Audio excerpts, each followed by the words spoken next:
오늘 요한계시록 13장 공부하겠습니다. 여러분 혹시 그 동화책 중에 띄어라 메뚜기라는 동화 기억나십니까? 안 읽어보셨나요? 가끔 그 이제 어디 관공서나 또 어느 집에 방문을 하면 그 안 보는 책들 이렇게 꽂아놓은 거 있어요. 가끔 어린이 도서 동화책 이렇게 뽑아보면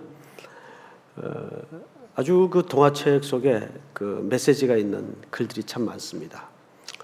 이 띄어라 메뚜기라는 이 동화는 원래 일본 사람이 원작자죠.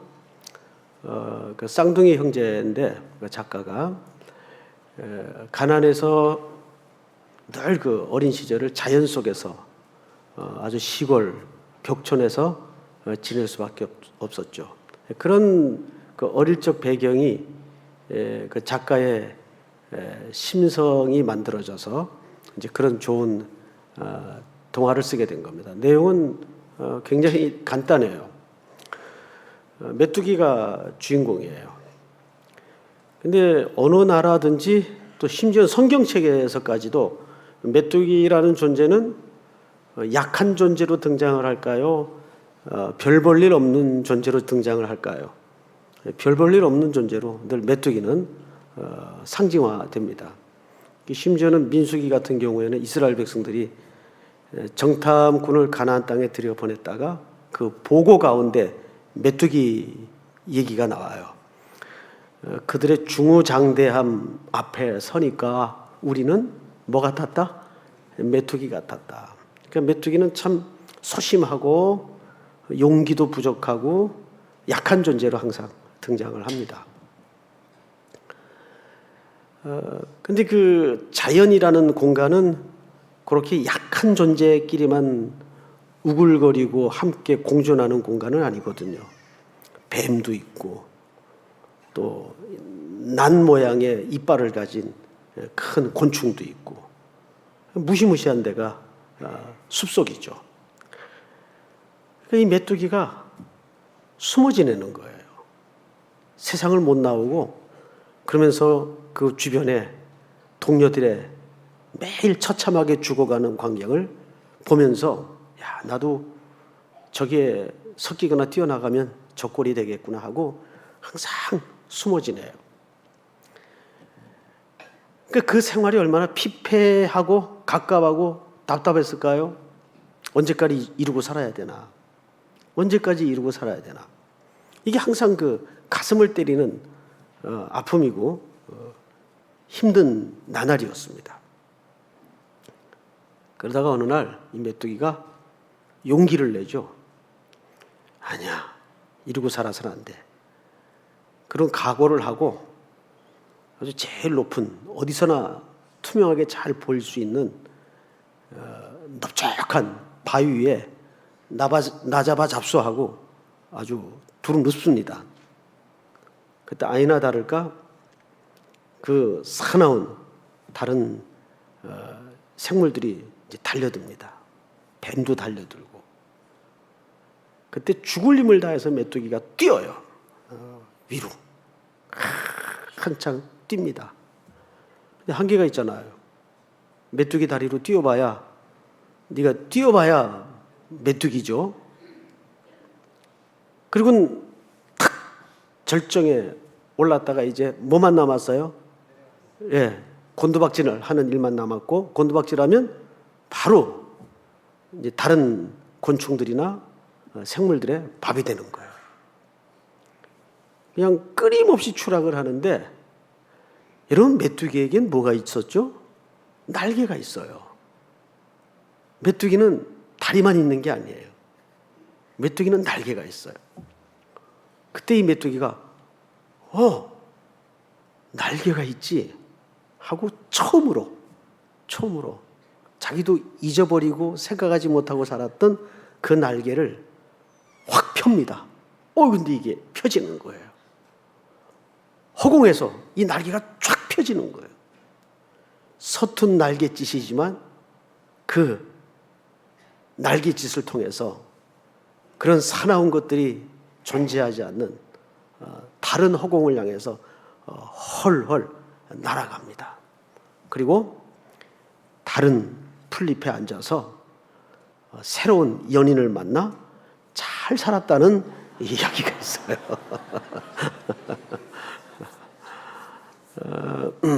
자, 도입부에 제가 왜 이 얘기를 하냐면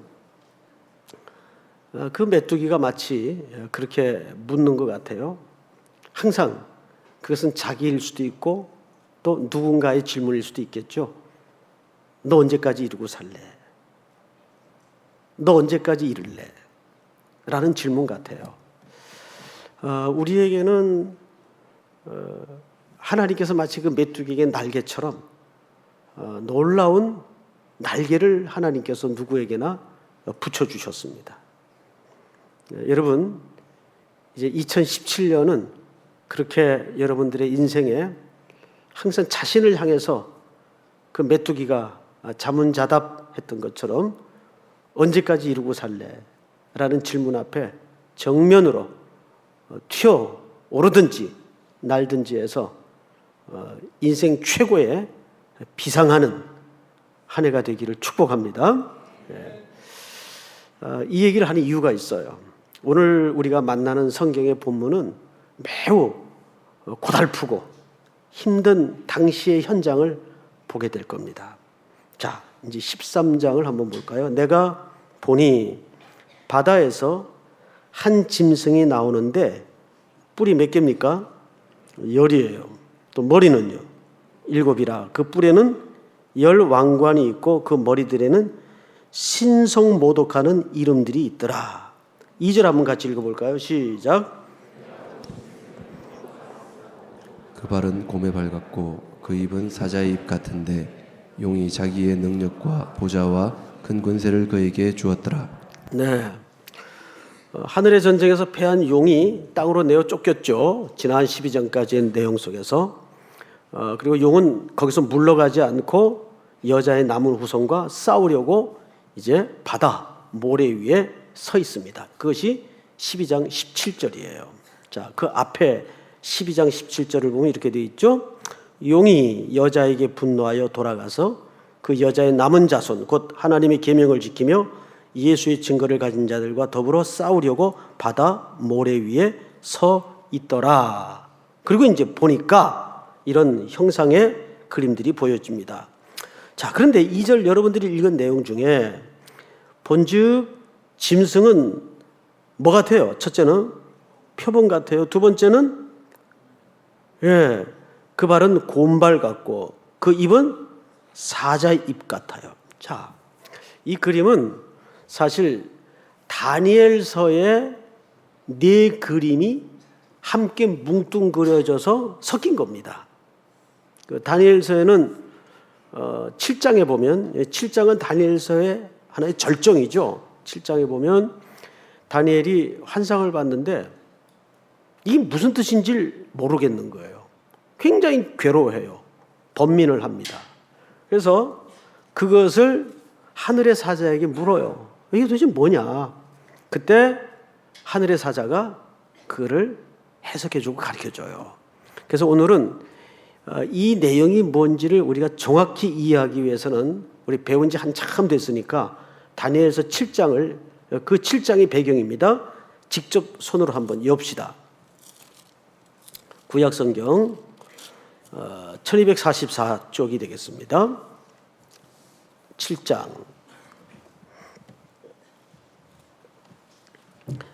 1절을 좀 볼까요? 1절 바벨론 벨사살 왕 원년에 다니엘이 그의 침상에서 꿈을 꿉니다. 머릿속으로 환상을 받고 그 꿈을 기록하며 그 일의 대략을 진술하니라. 다니엘이 진술하여 이르되 내가 밤에 환상을 보았는데 하늘의 네 바람이 큰 바다로 몰려 불더니 3절을 한번 읽어보십시다. 시작. 금 짐승 넷이 바다에서 나왔는데 그 모양이 각각 다르더라. 자, 잠깐 앞을 보십시다. 다니엘서에서는 바다에서 짐승 넷이 나왔어요. 넷이. 그렇죠? 근데 이 넷이 뭉뚱그려 있는 게 아니라 요한계시록에는 지금 이것이 발은 사자 모양이고 머리는 다르고 전부 달라요. 근데 오늘 다니엘서에서는 그 원판이 되는 그림이 4마리의 짐승이 소개되고 있습니다. 4절. 첫째는 뭐 같죠?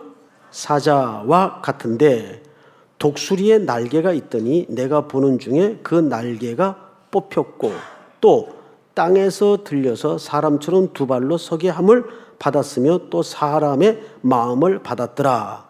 또 보니 5절 다 같이 시작. 다른 짐승 곧 둘째는 곰과 같은데 그것이 몸 한쪽을 들었고 그의 입에 잇사이에는 새 갈빗대가 물렸는데 그것에게 말하는 자들이 있어 이르기를 일어나서 많은 고기를 먹으라 하였더라. 그 후에 내가 또 본즉 다른 짐승 곧 표범 같은 것이 있는데 그 등에 새 날개 4이 있고 그 짐승에게 또 머리 4이 있으며 권세를 받았더라. 7절 시작. 내가 밤 환상 가운데에 그 다음에 본 넷째 짐승은 무섭고 놀라우며 또 매우 강하며 또 새로 된 큰 이가 있어서 먹고 부서뜨리고 그 나머지를 발로 밟았으며 이 짐승은 전에 모든 짐승과 다르고 또 10뿔이 있더라. 여기 뿔이 몇 개라고 되어 있죠? 10뿔이 있더라. 계시록의 내용과 같죠? 자, 소개는 됐는데 이게 다 희미해요.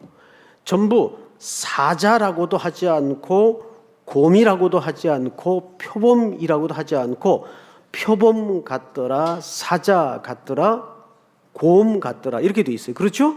예. 근데 모두 몇 마리가 등장하냐면 실질적으로는 3마리인데 마지막 넷째는 정확한 모양이 소개되어 있습니까? 안 되어 있습니까? 정확한 모양이 소개되어 있질 않아요. 무서운 짐승이라고만 소개되어 있어요. 다니엘이 이게 뭔지를 잘 모르겠어요. 그래서 7장 몇 절을 보시냐 하면 9절. 내가 보니 왕자가 놓이고 옛적부터 항상 계시니가 좌정하셨는데 그의 옷은 희기가 눈 같고 그의 머리털은 깨끗한 양의 털 같고 그의 보좌는 불꽃이요 그의 바퀴는 타오르는 불이며 10절 다 같이 시작. 불이 강처럼 흘러 그의 앞에서 나오며 그를 섬기는 자는 천천히요 그 앞에서 모셔 선 자는 만만이며 심판을 베푸는데 책들이 펴 놓였더라. 예, 어린 양의 통치를 암시하는 그림이죠. 그때에 내가 작은 뿔이 말하는 큰 목소리로 말미암아 주목하여 보는 사이에 짐승이 죽임을 당하고 그의 시체가 상한 바 되어 타오르는 불에 던져졌으며 12절 다 같이 시작. 그 남은 짐승들은 그의 권세를 빼앗겼으나 그 생명은 보존되어 정한 시기가 이르기를 기다리게 되었더라.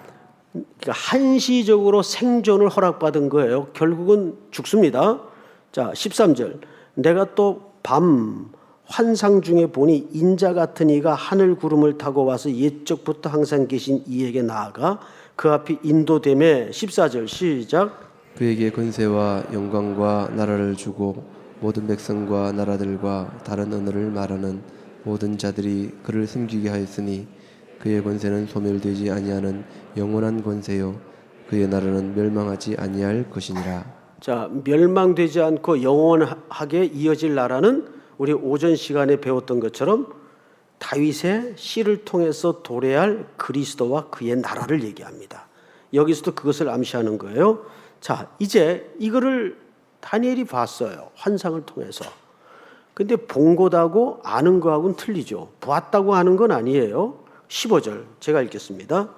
나 다니엘이 중심에 근심하며, 이 근심이라는 말은 그냥 어떡하나 걱정했다는 말이 아니고 그 의미가 무엇인지에 대해서 굉장히 알고자 열망했다 그 뜻이에요. 근심하며 내 머릿속의 환상이 나를 번민하게 한지라 내가 그 곁에 모셔 선자들 중 하나에게 나아가서 그 이 모든 일의 진상을 물으매 그가 내게 말하여 그 일의 해석을 알려주며 이르되, 여기 모셔 선자라는 말은 하나님의 시종을 두는 천사들을 얘기합니다. 다니엘이 물었어요. 이게 도대체 무슨 뜻이냐? 그랬더니 그 중에 하나가 이제 어떤 신학자는 그것을 가브리엘이라고 얘기를 합니다. 왜냐하면 보통 미가엘은 그 싸우는 천사로 등장을 하지만, 싸워주는 천사로 등장을 하지만, 가브리엘은 항상 말씀을 고지하는, 하나님의 언약을 전달하는 천사로서 등장을 해요. 자, 17절 그가 알려줍니다. 그 네 큰 짐승은 그 네 큰 짐승은 세상에 일어날 네 왕이라. 보니까 네 짐승은 각각 뭘 얘기하죠? 장차 일어날 네 왕의 상징들을 얘기합니다. 그러면 지금 이것이 언제적 어느 나라 때 그림인가 하면 바벨론 왕 때의 그림이에요. 그러니까 첫 번째 짐승은 바벨론을 얘기해요. 두 번째 짐승은 결국 메데바사 또는 페르시아라고도 하죠. 그 나라를 얘기합니다. 그리고 세 번째 짐승은 잘 아시는 대로 그리스라고도 하고 헬라라고도 하죠. 이 헬라가 나중에는 네 개로 분열이 되죠. 그리고 방금 어떤 형상인지는 제대로 모르겠는데 무서운 짐승이 하나 일어난다 그랬어요. 네 번째. 표범, 사자, 곰 다음에 무서운 짐승이 일어난다 그랬어요. 그것은 헬라 제국과 메데바사와 바벨론을 사실상 집어삼킨 무서운 짐승입니다. 여러분 상식적으로 논리적으로 이해를 해보세요. 네 번째 짐승이 일어나려면 앞에 세 나라에 뭐가 전제가 돼야 될까요? 심판과 멸망이 전제가 돼야 됩니다. 자, 그래서 성경을 보십시다. 17절. 그 네 큰 짐승은 세상에 일어날 네 왕이라. 18절 다 같이 시작. 지극히 높으신 이의 성도들이 나라를 얻으리니 그 누림이 영원하고 영원하고 영원하리라. 네. 자, 뚜렷한 구분을 던져주고 있는데 그러한 나라들이 뜨고 지지만 하나님의 백성들, 성도들이 얻을 나라는 어떠한 나라를 얻는다는 거죠? 무너지지 않는 나라, 영원한 나라, 그리스도 안에서 영존하는 나라를 얻게 될 것이라는 얘기예요. 자, 오전 시간에도 내내 주제가 사실은 그거였습니다. 사무엘하 7장 14절을 통해서 하나님이 환난 중에 있는, 그리고 수많은 유혹과 위협 앞에 있는 성도들에게 그 얘기를 한 거예요. 자, 그런데 19절을 한번 볼까요? 이에 내가 넷째 짐승에 관하여 확실히 알고자 하였으니, 아마 다니엘도 비슷했던 것 같아요. 넷째 짐승이 뭘까? 다른 거는 그냥 곰으로 묘사되고 사자로 묘사되고 표범으로 묘사되니까 알겠어요. 아, 이것이 바벨론과 메데바사와 헬라 제국을 말하겠구나. 그런데 중요한 거는 그 네 번째 짐승에 대해서 다니엘도 궁금함을 갖고 있었던 것 같아요. 자, 이렇게 얘기합니다. 알고자 하였으니 곧 그것은 모든 짐승과 달라서 심히 무섭더라. 이는 뭘로 돼 있죠? 쇠. 그 발톱은 노신이 먹고 부서뜨리고 나머지는 발로 밟았으며. 여러분, 역사의 기록에 로마 제국을 뭘로 묘사하냐면 철의 나라라고 묘사합니다. 그리고 놋은 항상 심판을 얘기해요.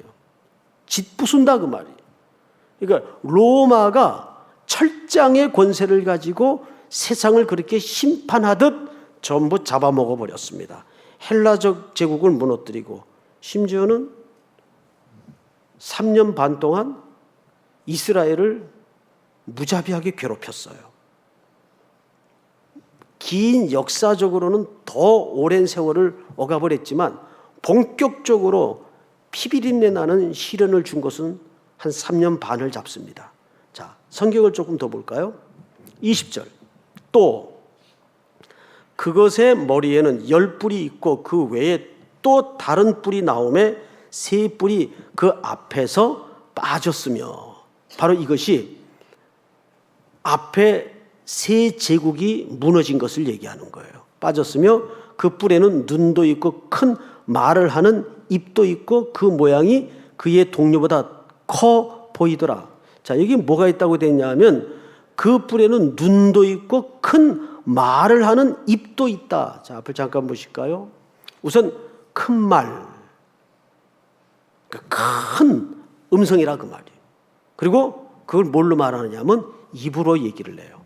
이것은 항상 시대마다 등장했던, 그리고 그리스도인들을 힘들게 만들고 왜곡시켰던, 시련을 주었던 거짓 이단자들을 얘기합니다.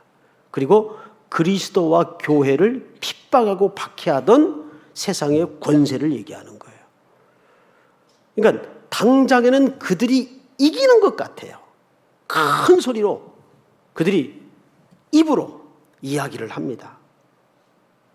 자, 그런데 21절, 내가 본즉 이 뿔이 성도들과 더불어 싸워 그들에게 이겼더니, 자, 그들이 이겼어요? 성도들이 이겼어요? 그들이 이겼어요. 성도들이 졌어요. 끝장이 났죠. 그런데 22절을 볼까요? 다 같이 시작. 예적부터 항상 계신 이가 와서 지극히 높으신 이의 성도들을 위하여 원한을 풀어주셨고 때가 이름에 성도들이 나라를 얻었더라. 네, 옛적부터 계시니, 그것은 히브리서에서 말한 대로 시작도 없고 끝도 없고 족보도 없고 어머니도 없고 아버지도 없는 영존하신 하나님 그리스도를 얘기합니다. 그러니까 여기 중요한 말이 있어요. 지극히 높으신 이의 성도들을 위하여 그분이 오셔서 원한을 풀어주셨고, 뭐가 이름에? 때가 이름에 성도들이 나라를 얻었더라. 여기서 때가 이른다는 말은 바로 갈라디아서 4장의 이야기를 하는 겁니다. 갈라디아 4장 4절에 보면 때가 참에, 때가 이름에 한 아들이 이 땅에 태어납니다. 그 아들은 나라의 주제가 되는, 영원히 무너지지 않는 영존하는 나라의 주제가 되는 예수 그리스도를 말하는 거예요. 그러니까 이미 때가 차면 한 여인을 통해서 그 아들이 이 땅에 올 것이라는 것을 구약 성경의 모든 선지자들이 여러 부분과 여러 모양으로 이렇게 약속을 하는 겁니다. 자, 그런데 이제 23절부터 한번 볼까요? 모신 자가 이처럼 이르되 넷째 짐승은 곧 땅의 넷째 나라인데 이는 다른 나라들과는 달라서 온 천하를 삼키고 밟아 부서뜨릴 것이며, 이거는 헬라 제국 후에 셋째 제국 후에 일어날 로마 제국을 시대적으로 암시하고 있는 내용입니다. 그 다음 24절을 한번 같이 볼까요? 시작.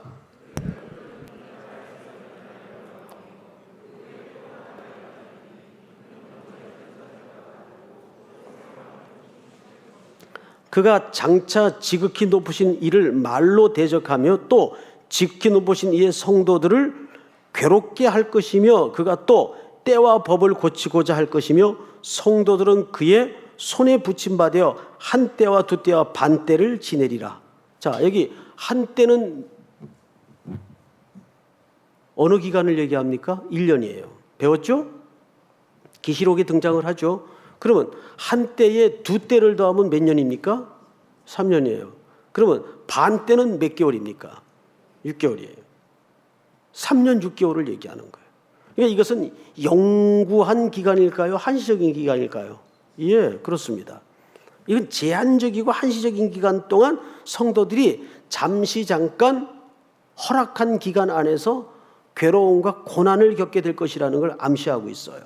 자, 이 본문이 그대로 어떻게 변화되냐면 26절, 그러나 심판이 시작이 되면 그는 권세를 빼앗기고 완전히 멸망할 것이요. 27절 다 같이 시작. 나라와 권세와 원천하 나라들의 위세가 지극히 높으신 이의 거룩한 백성에게 붙임받으리니 그의 나라는 영원한 나라이라.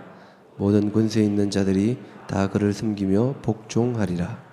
그 말이 이에 그친지라 나 다니엘은 중심에 번민하였으며 내 얼굴빛이 변하였으나 내가 이 일을 마음에 간직하였느니라.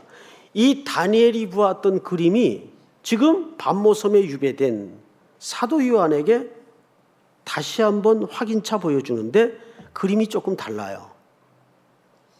여기에서는 각각 네 짐승으로 보여졌는데 밤모섬에 유배된 요한이 본 그림은 이 네 짐승이 전부 엉켜서 나타납니다. 자, 볼까요? 오늘 계시록 13장으로 다시 가서 보세요. 2절을 보세요. 2절. 내가 본 짐승은 표범과 비슷하고 그 발은 곰에 발 같고 그 입은 사자의 입 같은데, 그러니까 세 마리가 사실은 한 몸체로 뭉쳐졌어요. 맞죠? 자, 그 다음에 용이 자기 능력과 보좌와 큰 권세를 그에게 주었더라. 그의 머리 하나가 상하여 죽게 된 것 같더니 그 죽게 되었던 상처가 나음에 온 땅이 놀랍게 여겨 짐승을 따르고. 4절 다 같이 시작. 용이 짐승에게 권세를 주므로 용에게 경비하며 짐승에게 경비하여 이르되 누가 이 짐승과 같으냐 누가 능히 이와 더불어 싸우리요 하더라. 용이 사탄의 대리자가 그 세 짐승이 엉킨 한 몸체로 이루어진 그것들에게 잠시 잠깐 일시적인 권세를 주었어요. 그런데 그 권세가 얼마나 대단한지 누가 대적해서 싸울 사람이 없어요. 어마어마한 권세를 준 겁니다. 자, 5절을 볼까요? 또 짐승이 과장되고 신성 모독을 말하는 뭘 받았어요?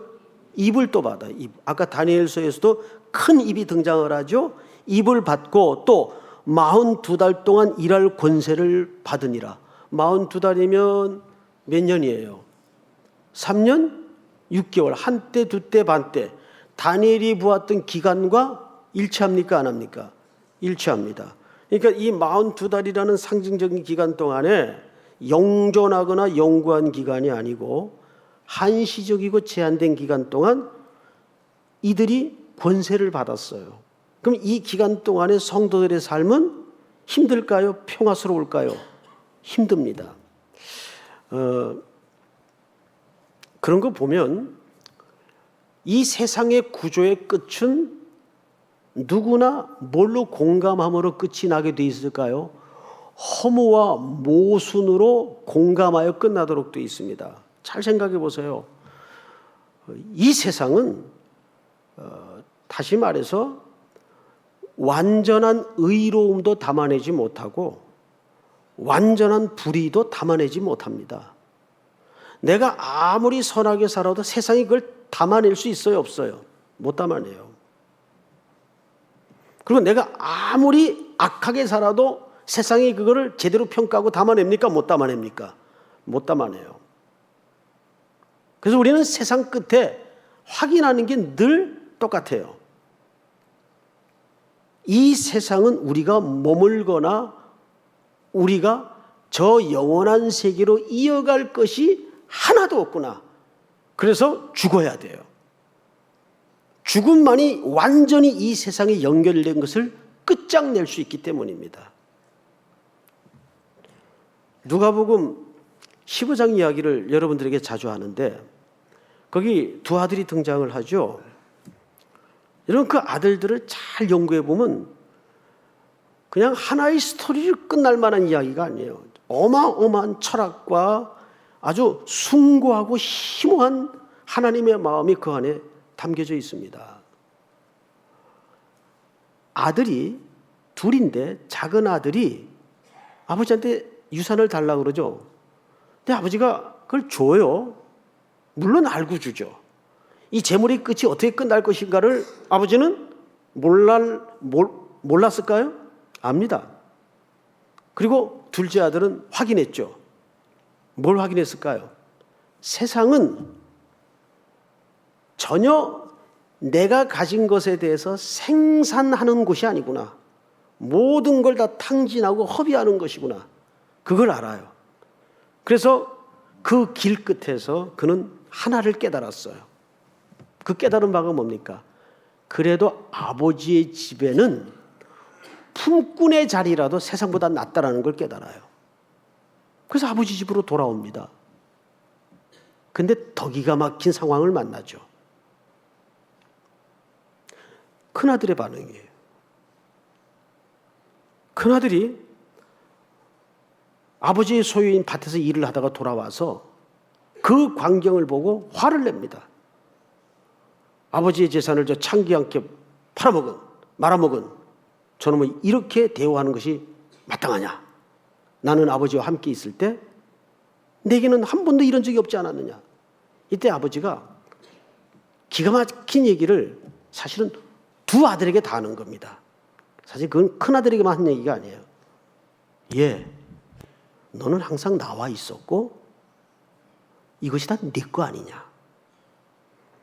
그게 뭘까요? 그것이 그리스도인들의 실질적인 명예예요. 그런데 거기서 들통이 나버린 게 집안에서도 탕자가 한 명 있었다는 걸 들통이 났어요. 그 명예스러운 자리에 있었는데도 큰아들은 그 명예를 알았어요? 못 알았어요? 못 알았어요. 우리는 그렇게 해서 결국은 그 아버지의 사랑에다가 대못질을 하게 되었죠. 둘 다. 기가 막힌 얘기입니다. 이 탕자의 이야기는. 결국 아버지는 그 두 아들에 의해서 가슴에 대못을 박아버려요. 그분이 하나님 아버지일 수도 있고 예수 그리스도일 수도 있습니다. 우리 그리스도인들이 진짜 명예는 무엇을 확보했느냐 소유했느냐 싸움이 아니에요. 환난과 고난과 역경 폭풍우 속에서 늘 내가 지금 누구 편에 서 있는가 그거를 계속 확인해가는 싸움입니다.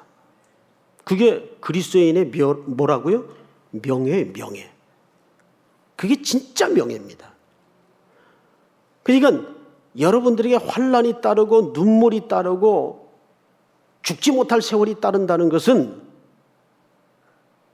우리 신자들에게는 사실상 조금 힘든 말이긴 하지만 계급장 같은 거예요. 그게 없다면 그 세월 그 시간이 그 경험이 내 인생 한 궤적에 있지 않다면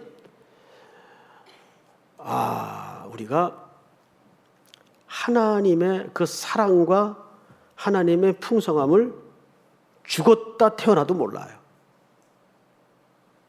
그래서 하나님은 한시적으로 성도들에게 눈물 골짜기를 지나게 하는 거죠.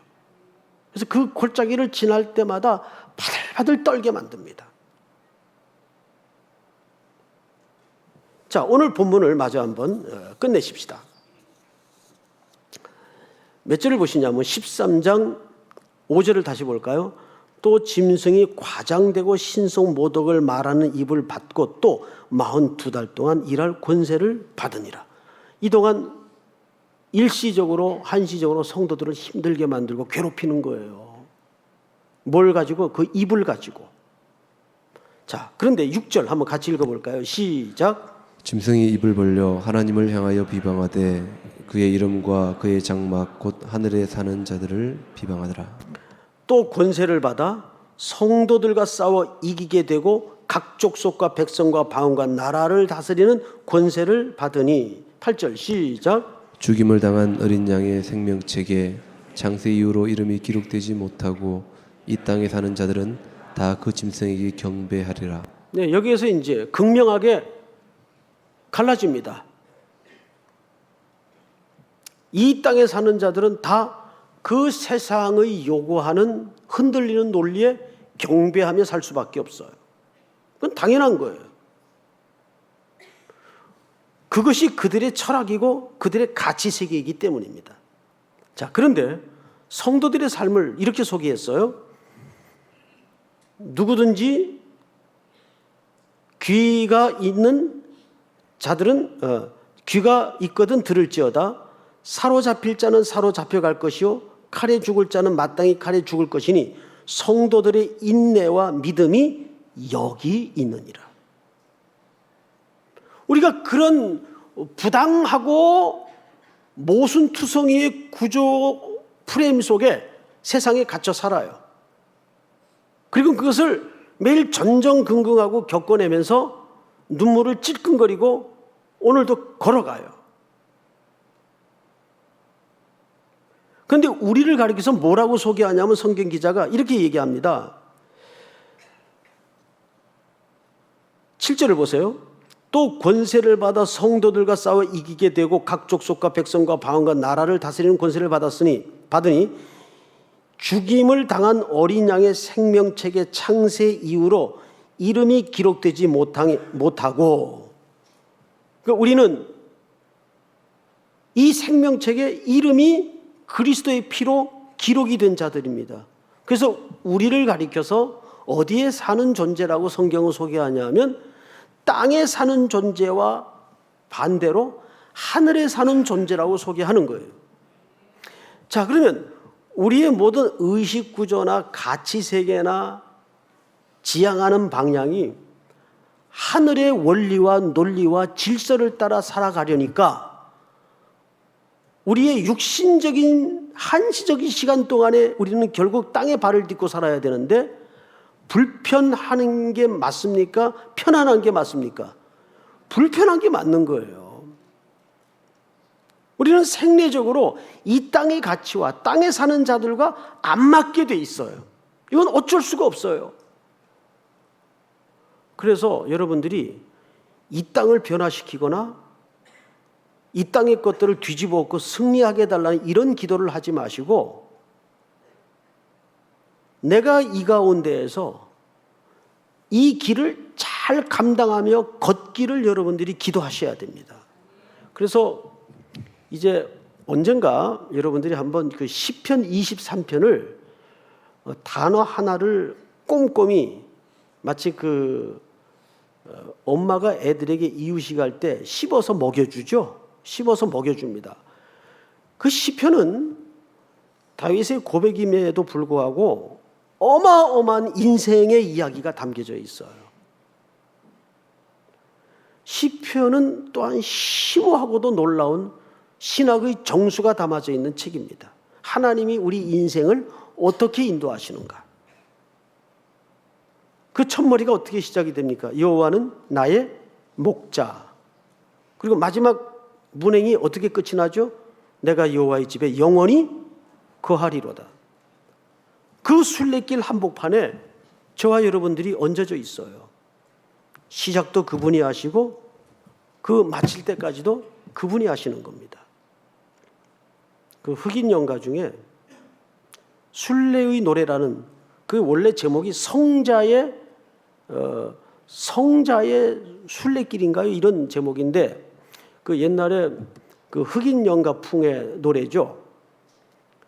흑인들이 고단한 노동 속에서 그 하나님을 소망하며 불렀던, 그걸 아주 즐거운 템포로 만들어서 불렀던 노래죠.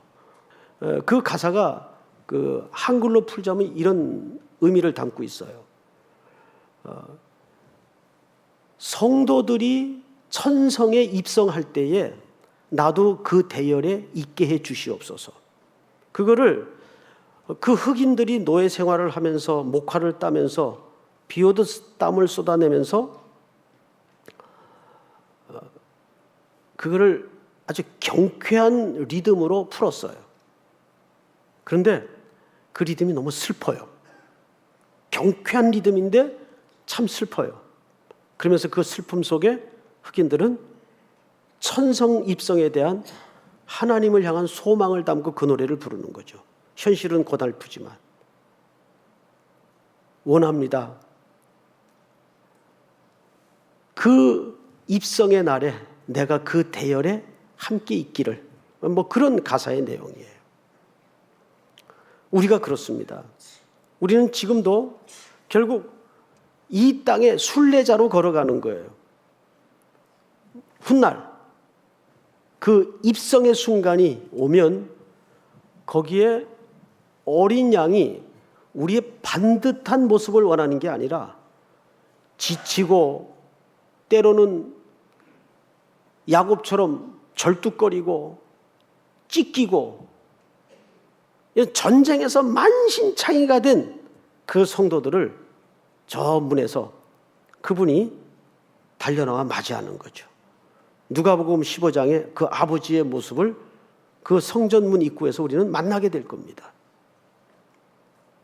특별히 이 나그네 길을 함께 걷는 성도들끼리 중요한 자세와 태도가 하나 있어요. 마지막에 그게 뭘까요? 서로를 격려하며 사랑을 연습하는 겁니다.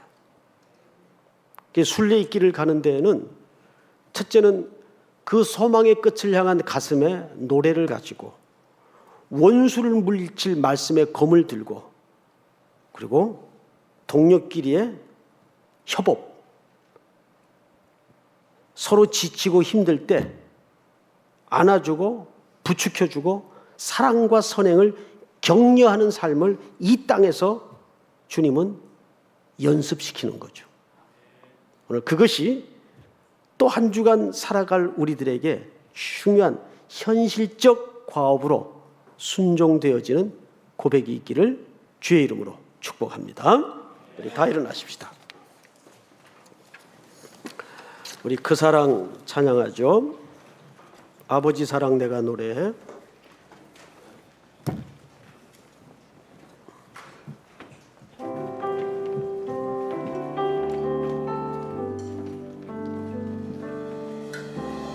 아버지 사랑 내가 노래해.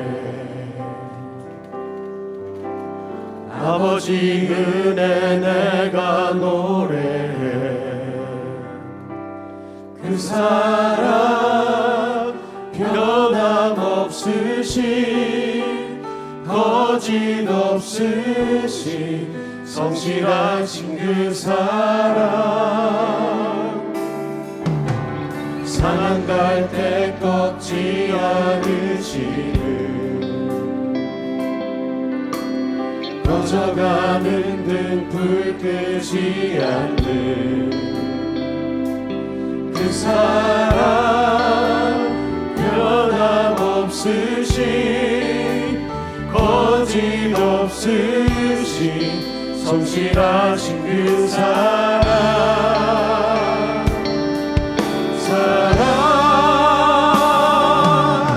그 사랑 날 위해 죽으신, 날 위해 다시 사신 예수 그리스도, 다시 오실 그 사랑, 죽음도 생명도 천사도 하늘의 어떤 권세도 이길 수 없는 영원한 그 사랑 예수, 그 사랑, 그 사랑 날 위해 죽으신, 날 위해 다시 사신 예수 그리스도, 다시 오실 그 사랑, 죽음도 생명도 천사도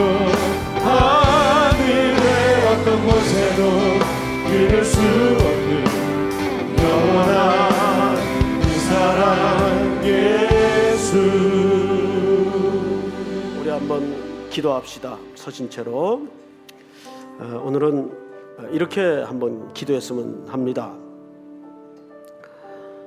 잠시 잠깐 하나님의 허락하에 우리의 어떤 영적인 유익을 위해서 환난이 있고 눈물 골짜기가 분명 우리 앞에 있습니다. 항상 성경은 그날을 준비시키는 겁니다. 또 그 길을 제거하거나 없애달라는 것은 우리의 기도할 바가 아닙니다. 하나님, 그 길을 잘 감당하고 걸어가는 동안에 하나님께서 그 시련, 그 시간을 허락하신 이유를 보게 하시고 이유를 알게 하여 주시옵소서. 결국엔 하나님의 은혜 앞에 만나게 하시고 얼마나 하나님께서 우리를 풍성히 사랑하셨는가를 만지는 복을 허락해 주시옵소서. 그리고 그 순례의 길 끝에 나도 그 대열에 언제나 서 있게 하여 주시옵소서. 또 한 주간 여러분들이 살아갈 삶의 현장 위에서 기도하십시다. 명절 후에 휴유증 없이 일상으로 선교적 제자로 잘 복귀할 수 있도록 도와주시옵소서. 또 이 한 주간도 여러분들이 감당하고 씨름해야 될 공고한 문제들을 주님 앞에 붙들고 주여 부른 다음에 기도합니다. 주여!